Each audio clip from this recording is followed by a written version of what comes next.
محدثین اس بات پہ متفق ہیں اف سے چھوٹا لفظ عربی لغت میں تکلیف دینے کے اعتبار سے تھا ہی نہیں، تو اللہ رب العزت نے سب سے چھوٹا لفظ اف بولا ہے کہ اپنے والدین کو اف بھی نہیں کہنا۔ کس بات کے اوپر؟ ان کی اطاعت نہیں کرنی اگر وہ کہ شرک کرو، لیکن ان کے ساتھ دنیا میں اچھا معاملہ کرنا ہے، مشرک والدین کے ساتھ۔ مشرک والدین کے ساتھ بعض لوگ یہ سمجھتے ہیں کہ شاید والد کا عقیدہ درست نہیں، میں بدتمیزی کر سکتا ہوں۔ ہرگز نہیں، والد کا عقیدہ غلط ہے، والد ایسا ہے تو میں اس کے ساتھ بدتمیزی کروں؟ ہرگز نہیں۔ مشرک والد کے ساتھ شرک سے زیادہ کبھی گناہ کوئی نہیں، تو باقی گناہ تو سارے خود بہت چھوٹے ہیں، آپ باقی کا خود اندازہ لگا لیجئے۔ اگر مشرک والد کی والدہ کی اطاعت کا حکم ہے لیکن شرک میں اطاعت کا حکم نہیں ہے، والدہ کے یہ غیر اللہ کے نام کی نظر دے دو، نیاز دے دو، اس میں اطاعت نہیں ہے، لیکن اس کا مطلب یہ نہیں ہے کہ اس کے ساتھ بدتمیزی کی جائے، اس کو اف بھی نہیں کہنا ہے اور اس کے ساتھ دنیا اچھی بتانی ہے، اچھی گزارنی ہے۔ اس حوالے سے والدین کی اطاعت کے حوالے سے ذخیرہ احادیث اور کلام حمید کے اندر بھی بہت سے واقعات ہیں۔ ایک بنی اسرائیل کا مشہور واقعہ جو آپ سب نے سنا ہوا ہے، سورۃ بقرہ کے اندر جس بقرہ کا ذکر ہے وہ کس حوالے سے ہے کہ ایک شخص تھا، اس کی اولاد کوئی نہیں تھی، بڑا امیر تھا، اس کے بھتیجے نے کیا حرکت کی، اس نے کہا اس کا تو وارث ہی میں ہوں، میں اس کو قتل کرتا ہوں، جلدی جلدی مال دولت میرے ہاتھ میں آ جائے گی۔ اس نے اس کو قتل کر دیا۔ اب ہوا کیا، بنی اسرائیل نے کہا، حضرت موسیٰ کے پاس کیس آ گیا، جس قبیلے کے اوپر اس بچے نے الزام لگایا، لاش اٹھا کر قتل کر کے ہمسائے قبیلے میں چھوڑ آیا، ان کے اوپر الزام بھی لگا دیا، قتل خود کیا، الزام ساتھ والوں کے پاس لگا دیا۔ وہ نبی موسیٰ کے پاس آئے، صفائیاں دی، قسمیں دی، اللہ تعالیٰ نے حکم دیا کہ بکرا ذبح کرو، یعنی گائے کو ذبح کرو۔ اس واقعے کے اندر جمہور مفسرین نے جو اس واقعے کے پیچھے دیکھیے، جو بنی اسرائیلی روایات ہوتی ہیں ان کی تصدیق و تکذیب کا اصول یہ ہے کہ ان کو بیان کیا جا سکتا ہے اور ہمیں معلوم نہیں ہے کہ یہ صراحتاً صحیح ہوتی ہیں یا صراحتاً غلط ہوتی ہیں، ان کو بیان کیا جا سکتا ہے، لیکن اگر عقائد کے مسئلے ہوں، عقیدے کے اندر ان کو بیان نہیں کیا جا سکتا، عقیدے کے اندر، لیکن اعمال کے اندر ان کو بیان کیا جا سکتا۔ اور یہ واقعہ مفسرین نے نقل کیا ہے، تمام جمہور مفسرین نے۔ کیا اس بقرہ کا واقعہ کیا ہے؟ ایک تو یہ واقعہ نا کہ اس کو کہا کہ ٹکڑا مارو گے قاتل زندہ ہوگا، پتہ بتائے گا، یہ موضوع تو قرآن پاک میں بالتفصیل موجود ہے، اس کے اندر تو کوئی بہام اشکال موجود نہیں، یہ واقعہ درست ہے، لیکن اس گائے کے پیچھے کیا واقعہ چھپا ہوا ہے؟ مفسرین نے لکھا کہ ایک نوجوان تھا، بچہ تھا، اس کا والد فوت ہو گیا، اس نے ایک گائے پالی ہوئی تھی، اس نے گائے کو جنگل میں چھوڑا اور کہا جب تک اللہ تیرے آسرے پہ گائے کو چھوڑتا ہوں جنگل میں، جب تک یہ میرا بچہ بڑا نہ ہو اس کی حفاظت کرنا، جب بڑا ہو یہ اس گائے کا وارث بن جائے، اس کے کام آ جائے۔ اب بچہ بڑا والدہ کی خدمت کرنے والا تھا، والدہ کے ساتھ شفقت کرنے والا تھا، اس نے اپنی زندگی کا معمول بنایا ہوا تھا رات کے 3 حصے، ایک حصہ والدہ کی خدمت، ایک حصہ اللہ کی عبادت اور ایک حصہ رات کو سویا کرتا تھا۔ اسی طرح اس نے روزانہ باغ میں جانا، جب وہ جوان ہونا شروع ہوا، لکڑیوں کو اکٹھا کرنا، جو مال بکتا ایک حصہ اللہ کے راہ میں خرچ کرتا، ایک حصہ بیچ کے ماں کے ہاتھ میں لا کے رکھ دیتا اور ایک حصہ اپنے لیے اور گزر بسر کے کاموں میں مشغول کرنے کے لیے استعمال کرتا۔ اب یہ بچہ جب بالغ ہوا، اس کی ماں نے کہا تجھے پتا تیرے باپ کے وراثت میں ایک گائے تھی، وہ گائے فلاں فلاں جنگل میں تیرے باپ نے چھوڑی ہے، سنہری کلر کی ہے، بڑی خوبصورت ہے، اس کے رنگ کی نشانی یہ ہے کہ اگر دیکھے گا ایسے تجھے محسوس ہوگا شعائیں نکل رہی ہیں۔ اچھا والدہ کا حکم سنا، اچھا والدہ اس کو حاصل کیسے کرنا؟ ابراہیم اسحاق سب کے رب کا واسطہ دینا اور اس کو قابو کر لانا۔ نوجوان جنگل میں تلاش میں گیا، گائے کو قابو کیا، جنگل میں بڑی مشکل اس کو ملی، اس کو کہا تجھے رب کا واسطہ ہے، اگر تو میری نصیب کی ہے اور میرا ہی حصہ ہے اور میری وراثت ہے، میرے باپ کا ترکہ ہے، تو میرے پیچھے چل۔ گائے اس کے پیچھے چلنا شروع کی، اس نے رسی باندھی۔ اب گائے نے رستے میں اس نوجوان سے کلام کیا اور کہا میری پشت پہ سوار ہو جا، میں جلدی جلدی تجھے تیرے گھر لے جاؤں گی۔ کہا تیری پشت پہ سوار نہیں ہو سکتا، کیونکہ والدہ سے پوچھا نہیں، والدہ نے اجازت نہیں دی، والدہ نے صرف کہا تھا پکڑ کے لے آؤ، گھر لے کے آیا ہے۔ رستے میں گائے نے کہا اگر تو میری پشت کے اوپر سوار ہو جاتا تو کبھی میرے اوپر غالب نہ ہوتا، اب تو نے ماں کے اتنے چھوٹے فرمان کا لحاظ اور پاس رکھا ہے، اگر تو 7 پہاڑوں کو کہہ کے چلنا شروع کر دیں وہ تیرے ساتھ چلنا شروع ہو جائیں۔ والدہ کے پاس لے کے آتا ہے، کہا ہاں والدہ اب کیا کیا جائے؟ ماں نے کہا اس کو بیچ دے، صبح 3 دینار اس کی قیمت مانگی، اس کو مارکیٹ میں بیچ دیں، لیکن بیچنے سے قبل میرے سے مشورہ کری۔ اچھا، مارکیٹ گیا، فرشتہ انسانی روپ میں آیا، کتنے پیسے مانگتا؟ 3 دینار مانگتا ہوں، یہ لے 3 دینار۔ میری والدہ نے کہا بیچنے سے پہلے مشورہ کرنا ہے، نہیں میں تجھے ابھی دیتا ہوں۔ والدہ سے مشورہ کیے بغیر بیچتا ہے؟ نہیں بیچتا، اتفاق کرتا ہوں، مشورہ کر کے آتا ہوں، بیچ دوں گا۔ والدہ کے پاس گیا، والدہ نے کہا اب جب دوبارہ کل صبح بازار جانا تو اس کے 6 دینار مانگنا۔ سیم یہی واقعہ ہوا، فرشتہ پھر آزمائش کے لیے آیا ہے کہ والدہ کے حکم کی کتنی کو تعمیل کرتا ہے۔ 6 دینار، والدہ نے کہا مشورہ کیے بغیر نہیں بیچنا۔ لمبا چوڑا واقعہ، مختصر یہ کرتا ہوں کہ پھر فرشتہ انسانی روپ میں آیا، اس نے کہا ابھی لے، والدہ سے مشورہ نہ کر۔ اس نے کہا یہ نہیں ہو سکتا، والدہ سے مشورہ نہ کرو، یہ ہو نہیں سکتا۔ پھر والدہ کے پاس لے کے گیا، والدہ نے بھانپ لیا، کہا یہ ایک تیرے اوپر آزمائش ہے، اب کہ وہ آئے مجھے محسوس ہوتا ہے وہ اللہ کا کوئی فرشتہ ہے، اس سے پوچھ ہم یہ گائے بیچیں بھی کہ نہ بیچیں۔ پھر جب وہ فرشتے کے پاس گیا، فرشتے نے کہا تو نے والدہ کی ایسی خدمت کی ہے، تو نے والدہ کی ایسی نوکری کی ہے، اللہ تجھ سے اتنا راضی ہے، تجھے اس گائے کے بدلے میں بہت بڑی رقم ملنے والی ہے۔ اور جب موسیٰ کی قوم اس بچڑے کے پاس پہنچی تو انہوں نے پتہ کتنے رقم ادا کی؟ کہا جتنی گائے کا وزن ہے اتنے دینار تول دو، اس بچے کو دے دو۔ صرف والدہ کی فرما برداری کی وجہ سے اس بچے کو اتنا مال ملا۔ اور اویس کرنی کا مشہور واقعہ آپ نے، میں نے، سب نے سنا ہوا، نبی کریم صلی اللہ علیہ وسلم نے فرمایا تابعین میں سے ایک اویس ہے، کرن قبیلے کا ہے، یمن کا ہے، اللہ کی قسم کھا لے، اگر اللہ کی قسم کھا لے تو اللہ اس کی قسم اس لیے پوری کر دیتا کہ اس نے مجھ پہ بھروسہ کر کے قسم کھائی۔ وجہ کیا ہے اس کی قسم پوری کرنے کی؟ اس کے منصب کی، اس کی ذات کی، اس کی عظمت کی وجہ کیا بیان کی؟ نبی کریم صلی اللہ علیہ وسلم نے فرمایا اس نے اپنے والدہ کی بڑی عمدہ خدمت کی ہے، اس نے اپنی والدہ کی بڑی اچھی خدمت کی ہے، اس کی پھل بیری ہوا کرتی تھی، خدمت کے بدلے میں وہ نشان بھی آج چھوٹا سا رہ گیا ہے۔ اے صحابہ رسول، لوگوں ساری دنیا کے تابعی جمع ہو جائیں، تابعی، اہل سنت کا عقیدہ ہے وہ کسی صحابی کی عظمت کو نہیں پہنچ سکتے۔ اور ایک صحابی جب آدھ ہاتھ، نصف ہاتھ کوئی چیز انفاق کر دے، چاہے وہ گندم کے جو کے دانے ہی کیوں نہ ہو، چاہے آٹا ہی کیوں نہ ہو، میں اور آپ احد پہاڑ جتنے ہیرے چاندی زیورات سونا خرچ کر دیں، ہم ان کے آدھ ہاتھ کو نہیں پہنچ سکتے۔ یہ صحابہ تابعین سارے جمع ہو جائیں، صحابہ کی عظمت کا مقابلہ نہیں کر سکتے۔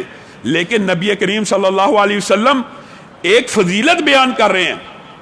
بعض اللہ معاف کرے لوگ ایسے ہوتے ہیں جب اس طرح کے واقعات سنتے ہیں، کئی تو نعوذ باللہ ایسے ہیں جو کہتے ہیں جی امتی اور ولی نبیوں سے بھی آگے ہو جاتے ہیں، یہ اللہ کے صحیح ولی ہیں، یہ تابعی۔ نبی کریم صحابہ کو کہہ رہے ہیں جب تمہیں ملیں ان سے دعا کروانا۔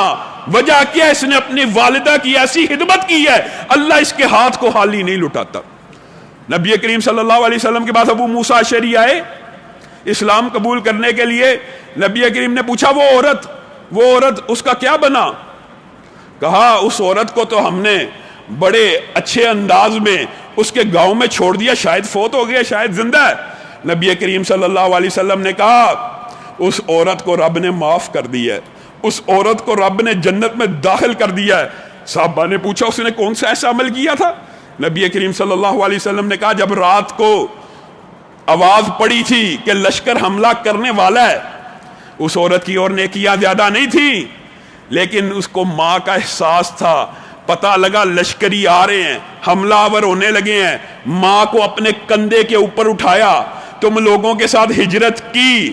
ہوتا کیا تھا جب وہ تھک جاتی ماں کو ریت پہ لٹاتی، اور جب دیکھتی اس کے پاؤں ریت کے اوپر پڑ رہے ہیں، اپنے پاؤں ان کے پاؤں کے ساتھ جوڑتی، اپنے ہاتھ ان کے ہاتھ کے ساتھ جوڑتی، اپنے پیٹ کو اس کے پیٹ کے ساتھ لگاتی کہ میری والدہ کو صحرا کی گرمی نہ لگے۔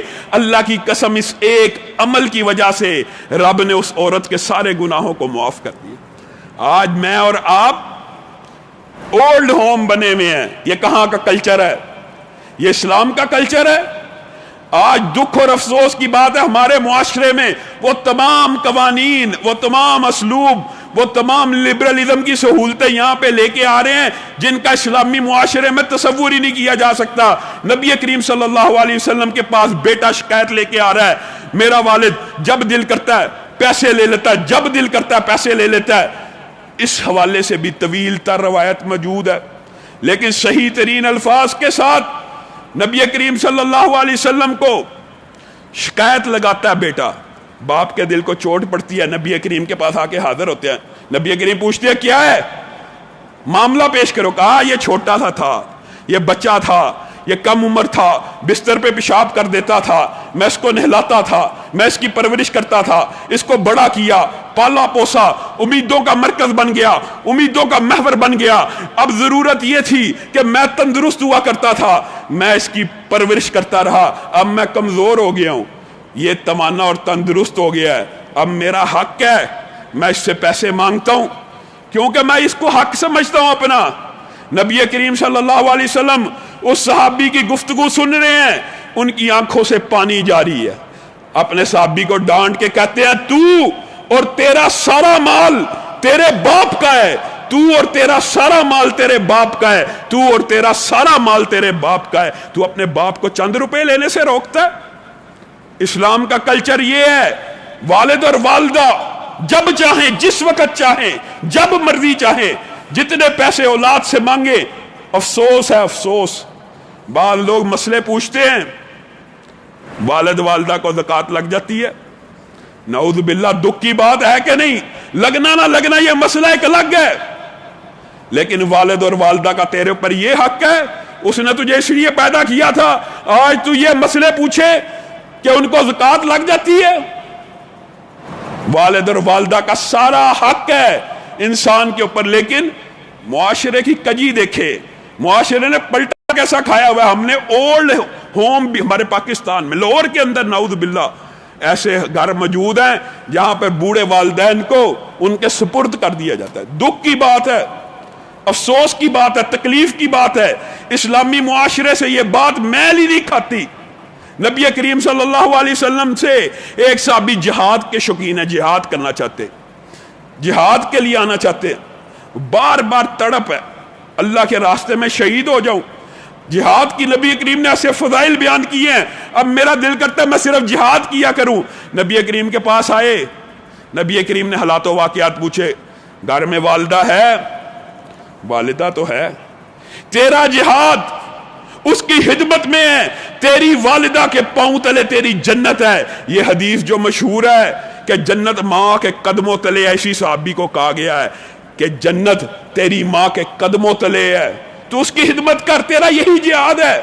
اور اللہ کی قسم، والدہ اور والد کی خدمت کرنا، نبی کریم جب کوئی بات کہہ دیں اس کے اندر کوئی شک اور شبہ نہیں ہوتا، اجر و ثواب بھی اتنا ہی ہے کہ والد اور والدہ کی خدمت کرنا جہاد فی سبیل اللہ جیسا ہے۔ آج ہمارے معاشرے میں والد اور والدہ کی سب سے زیادہ بے توقیری کس رشتے کی وجہ سے ہوتی ہے؟ بات تلخ ہے لیکن بات سچی ہے، بیوی کی وجہ سے ہوتی ہے۔ بیوی کی وجہ سے لوگوں، میں یہ بات نہیں کہتا کہ بیوی کا حق نہیں ہے، انشاءاللہ اس کے اوپر بھی موقع ملا تو گفتگو کریں گے، بیوی کے بھی بہت سے حقوق ہیں، لیکن والدہ کا حق باپ سے اگر 3 مرتبہ زیادہ ہے۔ ایک اصول یاد کر لیجئے، اللہ رسول کے بعد دنیا کے اندر اطاعت کے لائق سب سے افضل کوئی ہستی شخصیت ہے تو وہ والدین کی ہے۔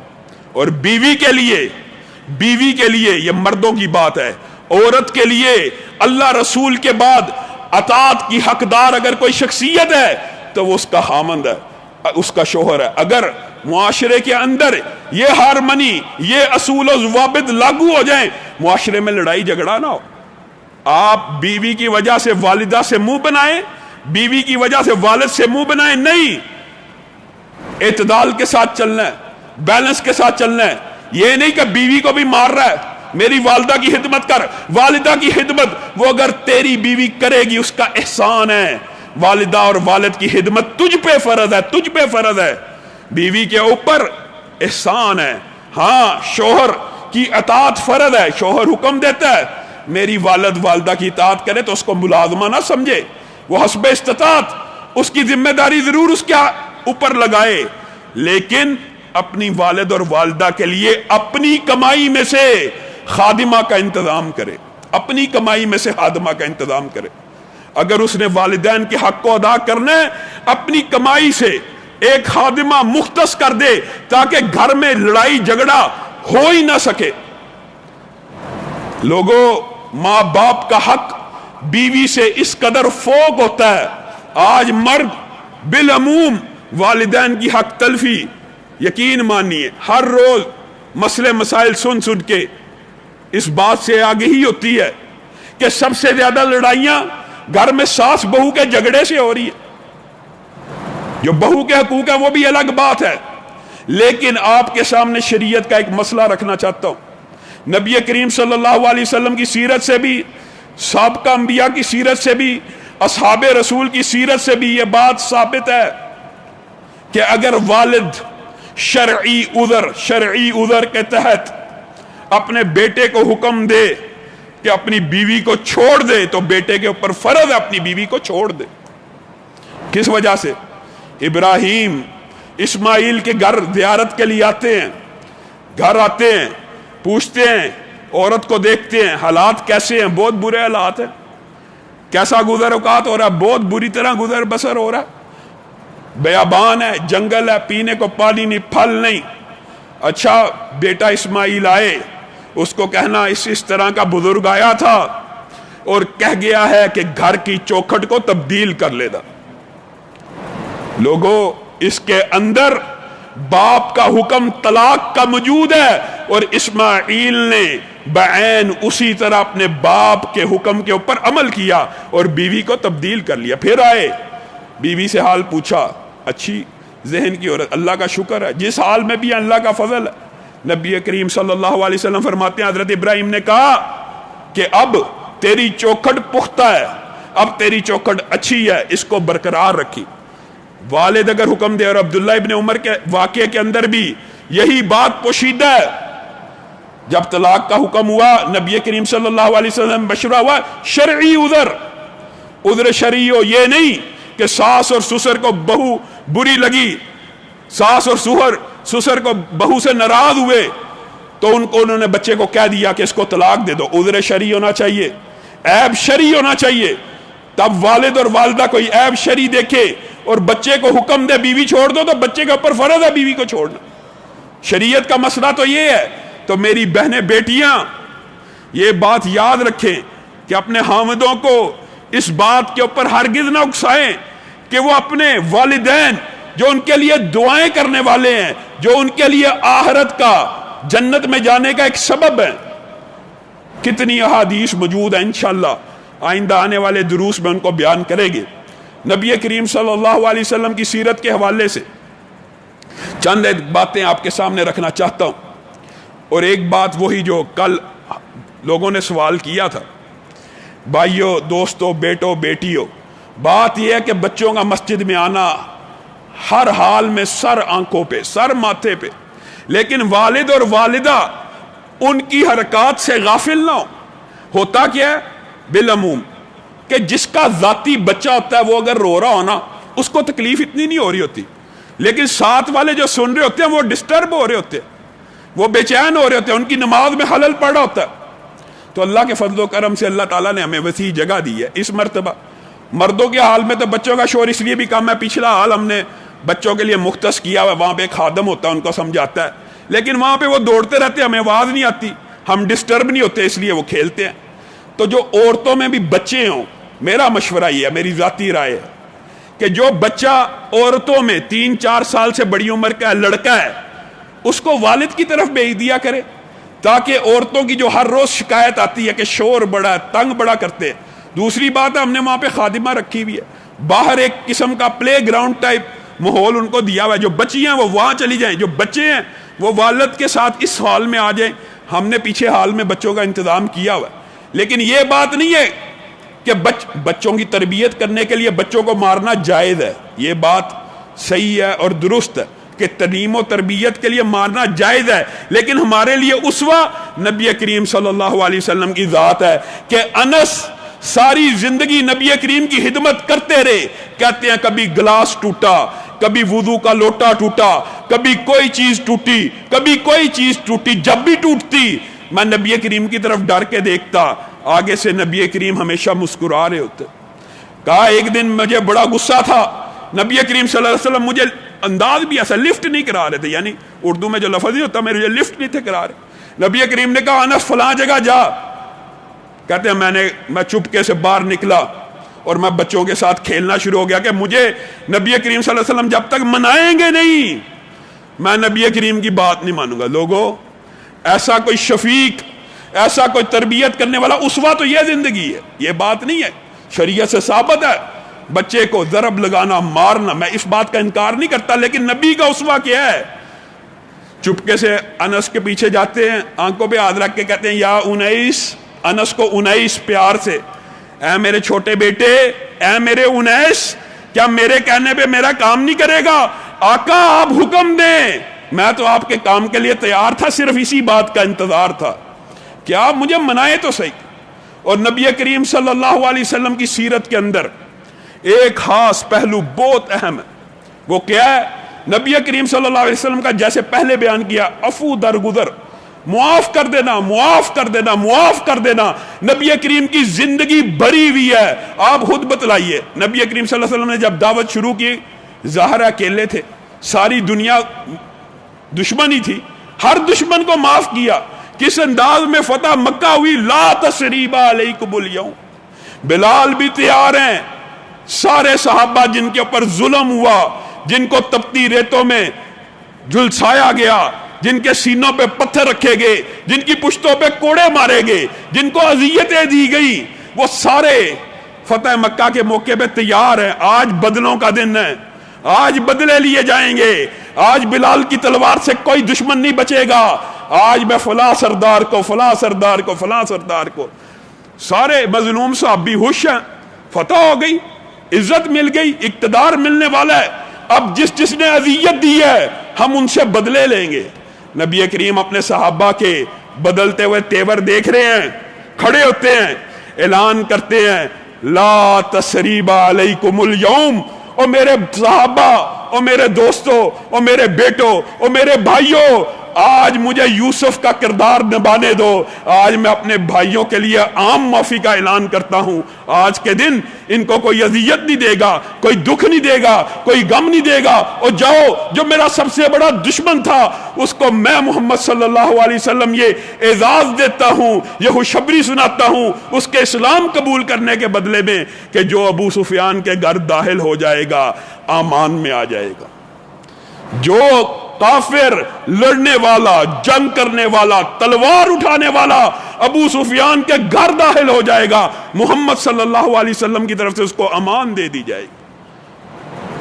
عبداللہ ابن ابی کا بیٹا جب اس نے سنا، وہ مسلمان تھا، جب اس نے سنا میرے والد نے اتنے سخت الفاظ کے ہیں، وہ اپنے باپ کو، لوگوں یہ تھی نبی کریم صلی اللہ علیہ وسلم محبت بھی، اور یہی اسوہ ہے، یہی ہمارے لیے نمونہ ہے۔ اپنے والد کو مدینہ کے راستے میں روک کے کھڑا ہے، اپنے سگے باپ کو، تو نے یہ الفاظ کہے ہیں، اگر تو نے یہ الفاظ کہے ہیں سب سے پہلے معافی مانگ مجھ سے، پھر محمد صلی اللہ علیہ وسلم سے۔ اگر تو نے معافی نہ مانگی میں بیٹا تیری گردن کو تن سے جدا کر دوں گا۔ اور نبی کریم صلی اللہ علیہ وسلم کے پاس حاضر ہو کے کیا کہتا ہے؟ آقا میں غیرت والا ہوں، آپ کو پتہ میں اپنے والد کی خدمت کرنے والا ہوں، میرا والد بے ایمان ہے لیکن میں نے اس کی خدمت میں کوئی کسر نہیں چھوڑی، اور میں چاہتا ہوں وہ ایمان کو قبول کرے دل سے، لیکن اے محمد صلی اللہ علیہ وسلم اگر آپ میرے والد کے قتل کا حکم جاری کرنا چاہیں، جب بھی کوئی ایسا بیٹا پیدا ہو سکتا ہے، کوئی ایسا ایماندار پیدا ہو سکتا ہے جب بھی حکم جاری کریں اس کے قتل کا تو مجھ عبداللہ کو یعنی عبداللہ ابن ابی کے بیٹے کو حکم دینا وہ اپنے باپ کی گردن کو تن سے جدا کرے۔ وجہ کیا ہے؟ وجہ بھی بیان کر رہے ہیں، کہتے ہیں وجہ یہ ہے میرے اندر غیرت ہے۔ آپ کسی اور صحابی کو حکم دیں گے نا عبداللہ بن ابی کے قتل کا، وہ اس کو قتل کرے گا، میری غیرت جاگے گی، میں اس سے لڑوں گا، میرے ہاتھ سے کسی مسلمان کا خون بہے گا، میں جہنم میں چلا جاؤں گا، میرا بیڑا غرق ہو جائے گا۔ اس لیے جب بھی حکم دینا ہے مجھے قتل کا دینا ہے۔ نبی کریم مسکرانا شروع ہو گیا، کہا قتل کا حکم محمد صلی اللہ علیہ وسلم نہیں دیتے۔ لوگ کہیں گے محمد اپنے ساتھیوں کو قتل کرواتا ہے، میری طرف سے معافی ہے، میری طرف سے معافی ہے۔ بیٹے نے نبی کریم صلی اللہ علیہ وسلم کی یہ رحمت دیکھی تو اسی لیے جرأت کی، جب فوت ہوا عبداللہ ابن ابی نبی کریم کے پاس حاضر ہو گیا۔ مشہور واقعہ، آقا جنازہ پڑھا دیجئے۔ نبی کریم صلی اللہ علیہ وسلم ساری زندگی کا دشمن ہے، ساری زندگی نبی کریم کو برا بلا کہتا رہا، قرآن پاک میں اس کے الفاظ نعوذ باللہ موجود ہے جو ہم بیان بھی نہیں کر سکتے۔ نبی کریم کو برا کہنے والا، نبی کریم جنازے کے لیے کھڑے ہو گئے، آسمان سے وحی آئی، پیارے حبیب تو نے تو بڑا دل کر کے اس کو معاف کر دیا ہے، لیکن تیرا رب اگر تو اس کے لیے 70 مرتبہ بھی مغفرت کی دعا کرے اس کو معاف نہیں کرے گا۔ نبی کریم بیٹے کا دل رکھنے کے لیے پتہ کیا کہتے ہیں؟ اللہ کی قسم وہی تو آ گئی ہے بیٹا، لیکن مجھے معلوم ہو 71 مرتبہ دعائے مغفرت کرنے سے اللہ اس کے گناہوں کو معاف کر دے گا، میں محمد صلی اللہ علیہ وسلم اس کے لیے 71 مرتبہ بھی مغفرت کی دعا کر۔ اچھا آقا پھر کرتا دے دیجئے، جنازہ آپ نہیں پڑھا سکتے، دیگر لوگ پڑھا دیتے، کرتا دے دیجئے، کرتا حاضر ہے۔ آقا اس کے منہ میں اپنا لعاب ڈالیے، جب تک لعاب موجود ہوگا اللہ کا عذاب نہیں آئے گا، لعاب ڈال دیا۔ لوگوں ایسا کوئی رحم دل ہو سکتا ہے، لیکن یہ بات نہیں ہے کہ غیرت دینی موجود نہیں تھی۔ ایک اور جنازہ آیا، صاحب بھی ترلے کر رہے ہیں اس کا جنازہ پڑھا دیجئے، اس کا جنازہ پڑھا دیجئے۔ نبی کریم منہ ادھر کر رہے ہیں، ادھر کر رہے ہیں۔ کہا آقا اس کا جنازہ پڑھا دیا جو ساری زندگی آپ کو گالیاں دیتا رہا، اس کے جنازے کے لیے کھڑے ہو گئے، اس کے جنازے کے لیے کھڑے نہیں ہوتے؟ ہاں اس کے جنازے کے لیے میں کھڑا نہیں ہوتا، کیونکہ یہ مجھے نہیں میرے عثمان کو گالیاں دیا کرتا تھا۔ یہ نہیں کہ غیرت دینی نہیں ہے، صحابہ کو برا کہنے والا اس کے اوپر اللہ کی، فرشتوں کی، جمی مخلوقات کی لعنت ہوتی ہے۔ اللہ رب العزت جو کہا گیا جو سنا